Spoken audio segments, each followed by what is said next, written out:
once a shocking story. Sit down, buckle up, do whatever you got to do. Just don't drive off the road because you are going to be just flabbergasted. Shock me.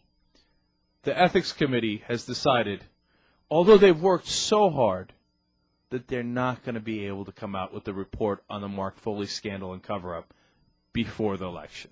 Shocking. They tried so hard. By the way, Dave, our executive producer, gets on me for getting on the media too much. But in the beginning of the Associated Press story on it is, though they've been working 12-hour days and trying so hard, the Ethics Committee has simply run out of time before the election.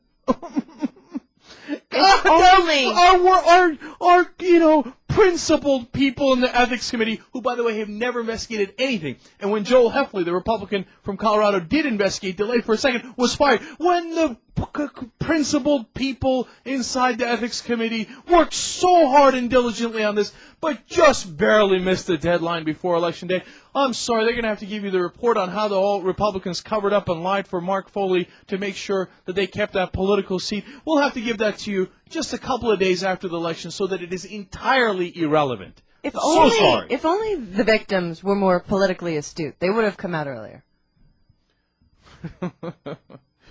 And remember, by the way, of course, that the first Republican charge, Jill, was... Yeah. No. They're doing this for politics. They're trying to sway the election. They did it right at the perfect time before the election. Oh, I guess it wasn't perfect timing. I guess if you... Anything is perfect timing when you're in control. When you started the investigation then, 5 weeks ago, however long ago it was, and you bring it to now, if you work 12-hour days every single day, apparently still not enough time. The Democrats miscalculated a little bit. If they had started that investigation, I'm sure 2 or 3 days earlier, they would have just finished it under the wire. I'll make the dumbest joke in the history of the show. What if Mark Foley had been a Democrat? You know how quick that report would have been done? That report would have been done, I'm guessing, about anywhere from a week to 2 weeks before the election to get full, absolute coverage and exploitation of it. But Saddam Hussein will be tried and convicted before the election. Is that still happening? Yeah. I mean, that's perfect, right there. Exactly right, Jill. I mean, I had forgotten about that. Saddam Hussein's, and a wild coincidence we're assured, Saddam Hussein's conviction will happen 2 days before our midterm elections. And, we've shown cases where the Iraqi government is coordinated with the U.S. for election reasons before on a number of occasions, right?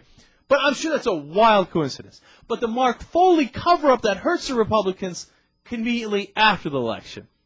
Who would have figured? Just, man, look at that blind luck. And every time there's a voting irregularity, it hurts the Democrats and helps the Republicans. Look, golly gee willikers, we're having such bad luck these days. I hope we can straighten out this luck. Luck's 50-50. It'll probably go the other way the next time. Just, so frustrating. So frustrating. But the Associated Press says they've worked really hard. You know what? I did people think I'm being unfair, the boo-hoo and all that stuff. So let me read you the first paragraph before we take the break from the Associated Press story. The House Ethics Committee has been working hard to determine if Republicans covered up ex-Representative Mark Foley's come-ons to former mail pages. But even 12-hour workdays won't bring conclusions by Election Day. Oh. The stenographer at the Associated Press, I'd love to see which Republican they talked to. Which Republican told you to write that down and you wrote it down? You call yourself a reporter. Why don't you ask him? Really? This whole article, there's nothing in there about perhaps this might have had something to do with politics. You think it might have had something to do with politics? You call yourself a reporter? Whoever wrote this story should be fired. Maybe the reporter is using sarcasm, and it's just sometimes hard to get, that tone through the written word. All right, maybe. Yeah, I'll hold my breath.